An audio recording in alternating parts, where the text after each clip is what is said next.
नमस्कार, मी अमृता आकाश. आरोग्यम धनसंपदामध्ये आपलं स्वागत. आरोग्यम धनसंपदामध्ये आज आपण डायबिटीज पासून मुक्ती व औषध मुक्त जीवन याविषयी मार्गदर्शन घेणार आहोत आणि आपल्याला मार्गदर्शन करण्यासाठी आपल्या सोबत आहेत डॉक्टर विद्याधर गिरी. डॉक्टर, कार्यक्रमात आपलं स्वागत करते. नमस्कार. विषयाला आपण सुरुवात करणार आहोत त्याआधी आपण डॉक्टरांची ओळख करून घेऊयात. डॉक्टर विद्याधर गिरी हे 30 वर्षांपासून आयुर्वेदिक प्रॅक्टिस करतायत. 15 वर्षांपासून औषधमुक्त जीवनावर कार्य करतायत आणि त्यासाठी वर्तमानपत्रात लेख, अनेक ठिकाणी त्यांनी व्याख्यानं दिली आहेत. 2015 पासून डायबिटीस मुक्त भारत हे अभियान राबवून आजपर्यंत हजारो लोक त्यांनी डायबिटीस मुक्त केलेत. सध्या लहान मुलांमध्ये होणाऱ्या टाईप 1 डायबिटीसवर त्यांनी संशोधन देखील केलंय आणि यातून अनेक लोकांना फायदा झालाय. हृदयविकार, kidney, thyroid, cancer, PCOD, PCOS, infertility, संधिवात अशा बऱ्या न होणाऱ्या आजारांवर त्यांनी विशेष संशोधन केलंय आणि या आजाराच्या अनेक रुग्णांना औषधमुक्त जीवनाचा लाभ देखील करून दिलेला आहे.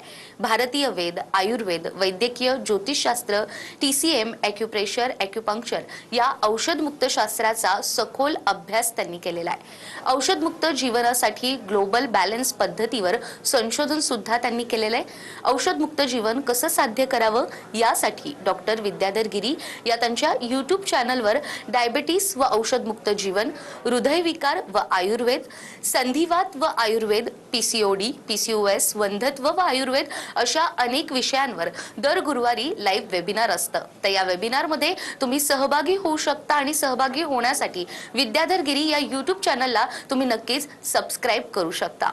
तर डॉक्टर, आज आपण डायबिटीस पासून मुक्ती कशी मिळवायची आणि त्यासाठी औषधमुक्त जीवन आपल्याला जगता येऊ शकतं याविषयी बोलणार आहोत. अनेकदा आपण बघतो की एखाद्या पेशंटला डायबिटीस झाला तर त्याला असं सांगितलं जातं की जखम झाली आहे तर आता हा पाय कापावा लागणार किंवा जिथे जखम झाली आहे तो अवयव कापावा लागणार. तर अशी नेमकी वेळ त्या रुग्णावर काय येते, त्यामागे काही कारण आहेत का? आता बेसिकली मी समजून घ्यायचं असेल तर एक केस सांगतो तुम्हाला मी, की एक झोनल मॅनेजर होते, म्हणजे पहिल्यांदा एमआर, नंतर 20 वर्ष त्यांना या क्षेत्रात झाली होती. त्यांची मिसेस जी आहे ती बँकेमध्ये जॉबला होती आणि तिला 15 वर्षापासून डायबिटीस होता. एक 5 महिन्यापासून पायाला जखम झाली, अनेक उपाय चालू होते पण ती जखम काही बरी होत नव्हती. आणि नंतर मग डॉक्टरांनी सांगायला सुरुवात केली, नीट काळजी नाही घेतली तर पाय कापायची पाळी येईल. मग त्यांना प्रश्न असा पडला की काळजी घ्यायची म्हणजे कोणी घ्यायची, म्हणजे आम्ही घ्यायची का डॉक्टरांनी घ्यायची? कारण आम्ही जी काही काळजी घ्यायची आता त्यांनी दिलेली आम्ही औषधं घेतोय, म्हणजे जे काही डायटरी सांगितलंय ते फॉलो करतोय, शुगर नॉर्मल ठेवलेली आहे पूर्णपणे आणि वेगवेगळे म्हणजे जखमेसाठी सुद्धा औषधं घेतोय, त्याच्यासाठी स्पेशालिस्टना भेटतोय आणि मग आणखीन आम्ही काय करायला पाहिजे. आणि तरीसुद्धा ती जखम वाढत होती आणि एकूण असं म्हणजे लक्षण दिसत होतं की आता पाय कापण्याची बाबा पाळी येऊ शकते. आणि मग त्यांना कोणीतरी माझ्याबद्दल सांगितलं आणि मग ते माझ्याकडे आले. माझ्याकडे आल्यानंतर त्यांचा पहिला प्रश्न तोच होता की मी आता ते मेडिकल फील्डमध्ये असल्यामुळे कोण चांगले डॉक्टर कोण नाही आहेत हे सगळं त्यांना माहिती होतं. ते म्हणे सर मी सुपर स्पेशालिस्टला दाखवलं, शुगर नेहमी कंट्रोल ठेवली, डायटरी सगळं पाळलं आणि तरी सुद्धा हे प्रॉब्लेम का झाले माझ्या बाबतीत. तर मी त्यांना म्हणलं की मी बघा आता तुमची शुगर नॉर्मल आहे आणि तरी सुद्धा जर का हे प्रॉब्लेम होत असतील तर हे डायबिटीसमुळे होईल असं कसं काय म्हणणार, आणि डायबिटीसमुळे होतं असं जर का आपण मान्य केलं तर मग तुम्ही जे काही शुगर कंट्रोल ठेवता त्याला काही अर्थच राहत नाही. तर म्हणे मग ते कशामुळे झालं, तर मी म्हणलं मेडिसिनमुळे. ते म्हणे असं कसं शक्य आहे. म्हणलं बघा आता कसं आहे की तुम्ही पहिल्यांदा डायबिटीस झाला, मेटफॉर्मिन नावाची गोळी घेतली. यांनी होतं कसं की म्हणजे तुम्ही जर का बघितलं त्याचे साईड इफेक्ट्स तर तुमच्या गट बॅक्टेरियांना हे मारतात. म्हणजे तुमच्या पोटात जे काही बॅक्टेरिया असतात, B12 पचवणारे, बी कॉम्प्लेक्स पचवणारे किंवा अनेक प्रकारचे व्हिटॅमिन पचवणारे, हे बॅक्टेरिया ह्याच्यामुळे काय होतात, इनॅक्टिव्ह होतात. आता हे बॅक्टेरिया जर का इनॅक्टिव्ह झाले तर काय होईल, तुम्ही किती B12चं असलेलं काही खाल्लं किंवा काही नाही खाल्लं तरी सुद्धा काय होणार, तुम्हाला ते पचणार नाही आणि शरीरामध्ये B12 आणि व्हिटॅमिनची डेफिशियन्सी क्रिएट व्हायला लागते. आणि तुमच्या ज्या नसा आहेत त्यांचं जे काही कव्हरिंग आहे किंवा तुमच्या ज्या नर्व्स आहेत यांच्यासाठी मेन फूड म्हणजे काय की B12. मग B12ची डेफिशियन्सी झाली तर त्या नसांवरचं कव्हरिंग जे आहे ते काय व्हायचं, विरघळायला सुरुवात होते किंवा ते वीक होतं.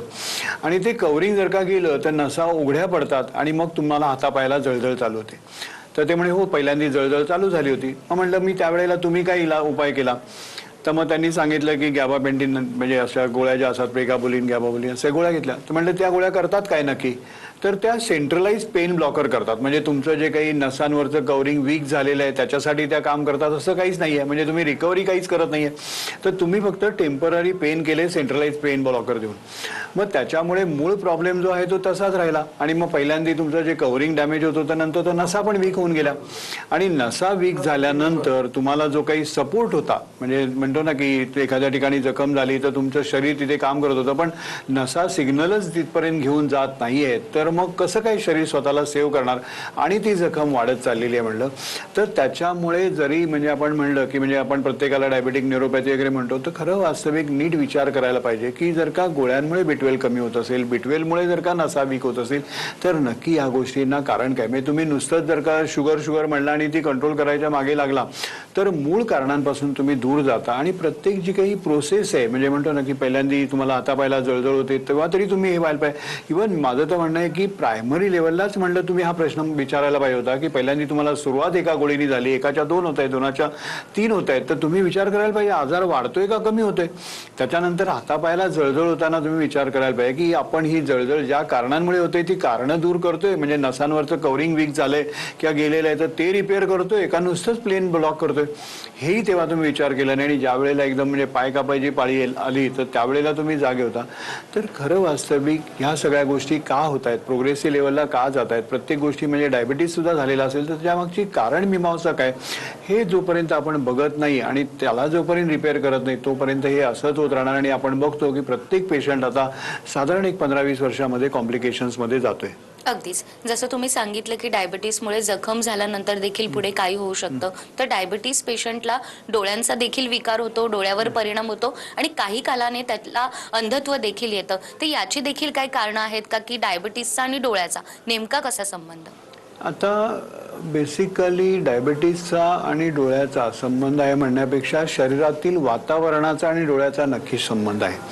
म्हणजे आता विज्ञान असं सांगतं की तुम्ही कुठलीही गोळी खाल्ली तर शरीर त्याला विष मानतं त्यामुळे तुम्ही कुठली गोळी खाल्ली तर शरीर त्याला ऍक्सेप्ट करायला तयार नाही. कारण तुमचा हा जो काही जठराग्नी आहे ज्याला आपण यज्ञ मानतो तो काय करतो म्हणजे तो इतका हुशार आहे की तुमच्या शरीराला जे नुकसानदायक आहे ते येऊच देत नाही.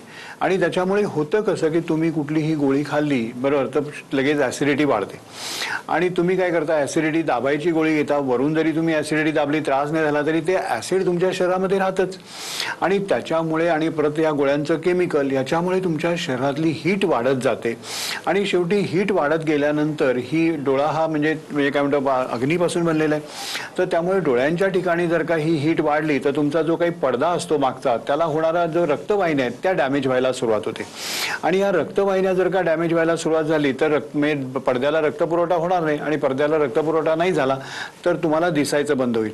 आता अशा वेळेला शरीर काय करतं तुम्हाला वाचवायचा प्रयत्न करतं. म्हणजे बघा ना तुमची एक नोकरी गेली तर तुम्ही दुसरी शोधणार आहे. म्हणजे आपण पर्याय नेहमी शोधत असतो त्याप्रमाणे शरीर काय करतं की बाबा चला एक म्हणजे काही ब्लड व्हेसल्स डॅमेज होत आहेत तर एक काम करू आपण नवीन ब्लड व्हेसल्स तयार करू.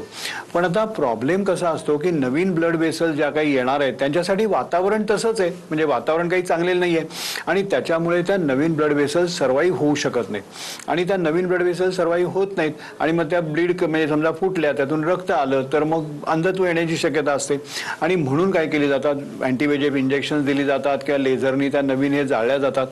परंतु तो टेम्पररी उपाय झाला कारण शरीराने नवीन ब्लड व्हेसल्स का तयार केल्यात कारण म्हणजे जुन्या ब्लड व्हेसल्स डॅमेज होत आहेत म्हणून त्यामुळे तुम्ही काही काळ विजन वाचवाल परंतु नंतर मेन ब्लड व्हेसल्स सुद्धा जर का तुमच्या डॅमेज झाल्या तर मात्र तुम्हाला अंधत्व येतं. त्यामुळे ते असं म्हणलं जातं की आम्ही तुमचं विजन काही काळ वाचवू. मग त्याच्यापेक्षा आयुर्वेदाचं म्हणणं असं आहे की तुम्ही म्हणजे तिथलं वातावरण योग्य करा. वातावरण योग्य करण्यासाठी ऑलरेडी शरीराचं वातावरण बिघडलं म्हणून डोळ्यापर्यंत गेले तर ओव्हरऑल म्हणजे पंचकर्मासारख्या आयुर्वेदामध्ये प्रोसेस आहेत किंवा इतर काही प्रोसेस आहेत त्याच्यानुसार तुम्ही काय करू शकता शरीरातली अग्नी हा बॅलन्स करू शकता पित्त बॅलन्स करू शकता आणि त्याच्यानुसार काय करू शकता तुम्ही डोळा म्हणजे तिथलं जे वातावरण आहे ते एकदा चांगलं केलं म्हणजे नवीन येणाऱ्या ब्लड व्हेसल्सला मारून टाकण्यापेक्षा नवीन येणाऱ्या ब्लड व्हेसल्स जर का तुम्ही चांगल्या बनवल्या म्हणजे वातावरण निर्माण केलं तर तुमचं विजन परमनंटली वाचण्याची शक्यता असते. आणि अनेक पेशंट्स बद्दल आम्ही बघितले म्हणजे इव्हन माझ्याकडे एक आले होते ग्रस्त त्यांचं तर 2016 सालीच डायबिटीस झाला होता म्हणजे असं काही फार जुना नव्हता म्हणजे आणि म्हणजे 2020 मध्ये तर त्यांना म्हणजे थोडंसं दिसायला प्रॉब्लेम झाला इंजेक्शन घेतलं आणि विजनच गेलं. म्हणजे बेसिकली जर का आपण विचार करायला गेलं तर 2016 पासून 20 म्हणजे 4-5 वर्षांमध्ये काही तुम्हाला डायबेटिक रेटायनोपॅथी होत नाही. मग ही झाली कशामुळे? तर ती मेडिसिनमुळे झालेली आहे. म्हणजे आजकाल अनेक म्हणजे काय म्हणतो की तरुण वगैरे असे आहेत की ज्यांना ह्या औषधांची हीटच सहन होत नाही आणि त्याचे दुष्परिणाम लगेच दिसायला लागलेत. आणि आपण मात्र नुसतंच हे डायबिटीजमुळे झालं असं जर का धरून चाललो तर आपण कुठे स्वतःला कुठेतरी स्वतःलाच फसवतोय असं वाटतं. त्यामुळे प्रत्येक गोष्टीमागचं मूळ कारण काय आहे, बरोबर? कारण म्हणजे नुसतंच एक गोष्ट धरून राहण्यापेक्षा संपूर्ण शरीराचा विचार करायला पाहिजे की जर का डोळा खराब होत असेल, म्हणजे शरीराचा महत्वाचा अवयव आहे तो, म्हणजे म्हणतो ना की एक VIP म्हणून शरीरातलं, तो जर का खराब होत असेल तर शरीरामध्ये कुठेतरी परिस्थिती फार बिघडलेली आहे. त्यामुळे होलिस्टिक विचार करून जर का काम केलं तरच आपण या सगळ्या गोष्टीला टाळू शकतो. अन्यथा एक ऑर्गन फेल्युअर होऊन म्हणजे म्हणतो ना की वयाच्या 40-50 वर्षी किंवा 60 वर्षापर्यंतच एंड होण्याची शक्यता सगळ्यात जास्ती असते. आणि आजकाल अशी परिस्थिती निर्माण व्हायला लागलेली आहे. त्यामुळे आपण या सगळ्या गोष्टीचा परत एकदा पहिल्यापासून विचार करणं की आयुर्वेद याच्याबद्दल काय म्हणतं हे बघणं फार गरजेचं आहे. अगदीच. डोळ्यांच्या बाबतीत तर तुम्ही सांगितलं, मात्र अनेक डायबिटीस रुग्णांना फ्रोझन शोल्डरचा देखील त्रास असतो. ते यामागे देखील कोणती कारण आहेत? आता बेसिकली फ्रोझन शोल्डर म्हणजे जसं अग्नी वाढतो तसं शरीरामध्ये वात सुद्धा वाढतो, बरोबर? कारण तुमचं पचन एकदा बिघडलं, आयुर्वेदाचं म्हणणं असं आहे की सगळे आजार पोटातून होतात. आता खरं असं एक 2015 साली ग्लास नावाचा जो प्रोजेक्ट झाला त्याच्यामध्ये सिद्ध झालं उलट की सगळेच आजार पोटामधून होत आहेत. म्हणजे 72 देशांचं एकत्र कमिशन आलं, त्यांनी त्याच्यावर रिसर्च केला. म्हणजे आयुर्वेदाचे जे सिद्धांत आहे ते परत आता सिद्ध व्हायला लागलेत. जसं पित्त वाढल्यामुळे डोळा खराब होतो तसं शरीरामध्ये जर का वात वाढला तर तो तुमच्या खांद्यांमध्ये जाऊन लॉक होतो. त्याला अपबाहुका असं म्हणतात. म्हणजे हा एअर टाईट जो असतो, म्हणजे म्हणतो ना की एअर टाईटनेस एकदम फार असतो आणि खांद्याची एक कॅप्सूल असते आणि ती जर का म्हणजे त्या वातानी जर का पॅक झाली तर तुमचा खांदा हलत नाही.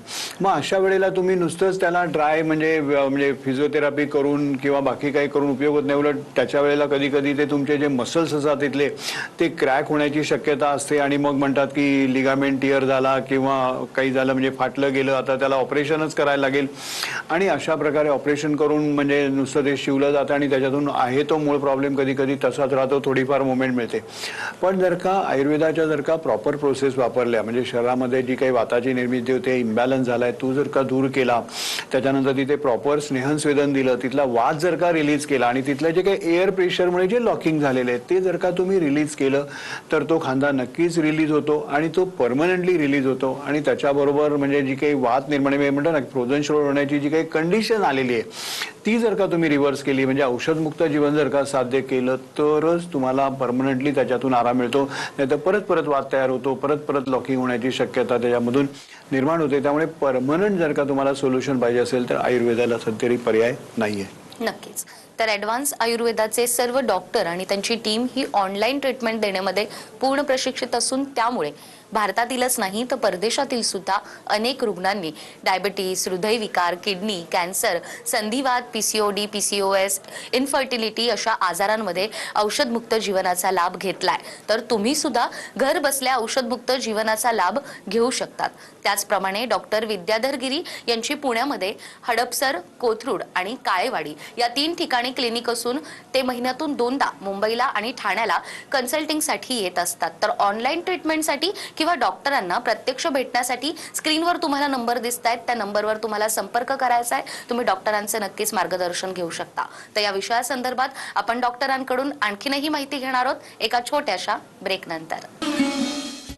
ब्रेकनंतर पुन्हा एकदा आरोग्यम धनसंपदामध्ये आपलं स्वागत. आरोग्यम धनसंपदामध्ये आज आपल्या सोबत आहेत डॉक्टर विद्याधर गिरी. तर डॉक्टर, ब्रेकवर जाण्यापूर्वी तुम्ही सांगितलं की डायबिटीसमुळे वेगवेगळ्या अवयवांवर कसा परिणाम होतो आणि त्यातच आपण बघतो की किडनी फेल होण्याचं प्रमाण देखील वाढलेलं आहे. तर डायबिटीस आणि किडनीचा नेमका कसा संबंध, याबद्दल काय सांगाल? आता कसं होतं की म्हणजे ग्रस्त 57 वर्षाचे माझ्याकडे आले, ऑफिसर लेवलचे, 15-1 वर्षापासून डायबिटीस, मेडिसिन चालू, नंतर मग इंजेक्शन्सवर आलं प्रकरण. साधारण 5 वर्षापासून इंजेक्शन चालू होतं आणि हळूहळू क्रिएटिनिन लेवल त्यांची वाढायला लागली. क्रिएटिनिन लेवल वाढायला लागल्यानंतर मग किडनी स्पेशालिस्टकडे रिफर केलं गेलं. किडनी स्पेशालिस्टकडे गेले तेव्हा साधारण क्रिएटिनिन लेवल त्यांची म्हणजे बॉर्डर जी 1.5 असते ती 1.7 वगैरे होती आणि साधारण 6 महिन्यामध्ये ती साधारण म्हणजे 2.5-3च्या दरम्यान आली होती ती. म्हणजे एकूणच हे वाढत चाललं होतं प्रकरण आणि त्याच्यानंतर हळूहळू त्यांची मानसिक तयारी करायची सुरुवात झाली होती की तुम्हाला कदाचित फ्युचरमध्ये डायलिसिस लागू शकतं, त्यामुळे तुम्ही त्याची तयारी ठेवा. आणि मग त्यांच्या मनामध्ये मुश्किल असं यायला लागलं की बाबा आता 58 वर्षानंतर रिटायर होणार, आत्तापर्यंत तर सगळ्या जबाबदाऱ्या होत्या आणि आता कुठेतरी आयुष्याचा आनंद घेण्यासाठी म्हणजे फिरण्यासाठी आपण बाहेर पडणार आणि हे डायलिसिसचं जर का मागे लागलं म्हणजे आठवड्यातून 2दा डायलिसिस करायचं तर म्हणजे मग कुठे जाणं सगळं मुश्किल. त्यानंतर परत आर्थिक खर्च म्हणजे 2 डायलिसिस म्हणजे आठवड्याला म्हणल्यानंतर महिन्याला 8 डायलिसिस, प्रत्येक डायलिसिसचा खर्च 3,000 रुपये म्हणजे 8 × 24,000 रुपये, ते औषधं वगैरे सगळं मिळून जवळजवळ 40,000पर्यंत प्रकरण जाणार. तो म्हणला मला पेन्शनच मिळणार 40,000 रुपये आणि ती सगळी इथे गेल्यानंतर मी जगायचं कसं, म्हणजे एकूण सगळं जे एकूण ते चित्र त्यांनी बघितलं आणि मग त्यांना प्रॉब्लेमॅटिक वाटायला लागलं आणि मग ते माझ्याकडे आले.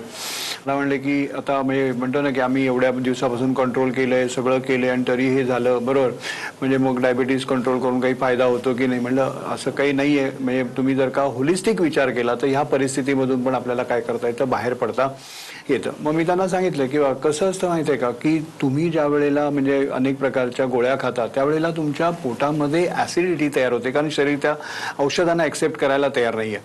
आणि मग ही हीट जी आहे म्हणजे आयुर्वेदामध्ये असं सांगितलं की तुमच्या पोटाच्या वातावरणाचा डायरेक्टली इम्पॅक्ट तुमच्या किडनीवर होतो कारण किडनी त्याच्या मागच्या भागातच असते आणि त्याच्यामुळे किडनीवर म्हणजे एकतर प्रॉब्लेम व्हायला म्हणजे प्रेशर यायला सुरुवात होते.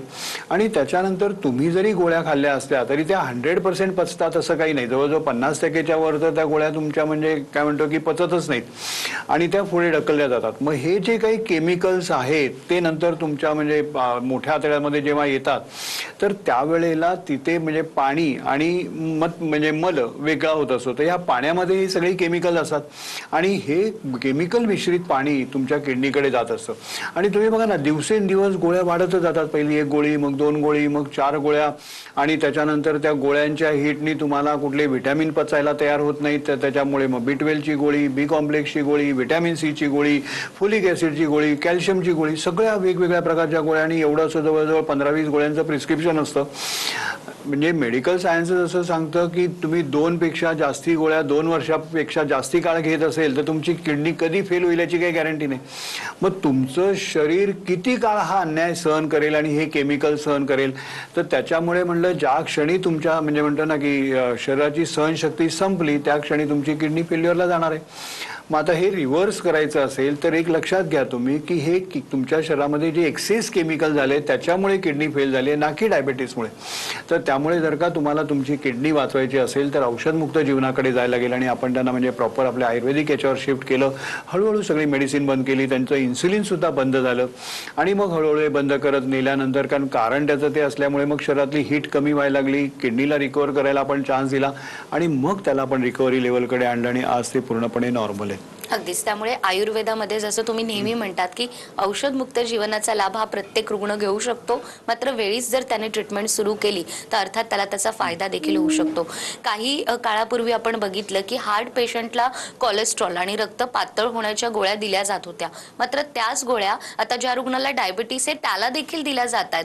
तर नेमकं याबद्दल काय सांगाल? आता बेसिकली मला काही गोष्टी लक्षात येत नाहीत की निसर्ग कशा प्रकारे काम करतो हे आपण विचारच करायला तयार नाही, बरोबर ना. प्लेटलेट आपल्या शरीरामध्ये ज्या प्लेटलेट असतात त्यांचं काम काय की जिथे जखम झाली तिथे जाऊन चिकटणं.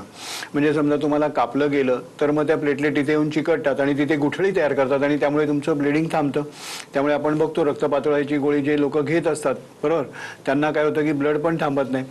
सेम वे म्हणजे हा काही निसर्ग काही मूर्ख आहे का की उगाच प्लेटलेट कुठेही जाऊन चिकटतील का, तुमच्या रक्तवाहिन्या त्याला उगाच चिकटतील का, त्या तर उगाच नाही चिकटणार. तर ज्या वेळेला तुमच्या ब्लड वेसल्सला जखम होईल तर तिथे जाऊन त्या प्लेटलेट चिकटतील. डेफिनेटली जखम झाली आणि प्लेटलेट चिकटल्या तर तिथे तुम्हाला ब्लॉक होणारच आहे. पण मग तुम्ही काय करायचं म्हणजे मग प्लेटलेटलाच म्हणजे काम करू द्यायचं नाही का, ती जखम का होते त्याच्यावर काम करायला पाहिजे. खरं असं की ती जखम का होते त्याच्यावर आपण काम करत नाही आणि नुसतंच प्लेटलेटला आपण काय करतो की बाबा चिटकू नये म्हणून हे करतो आणि रक्त पातळायची गोळी देतो, बरोबर.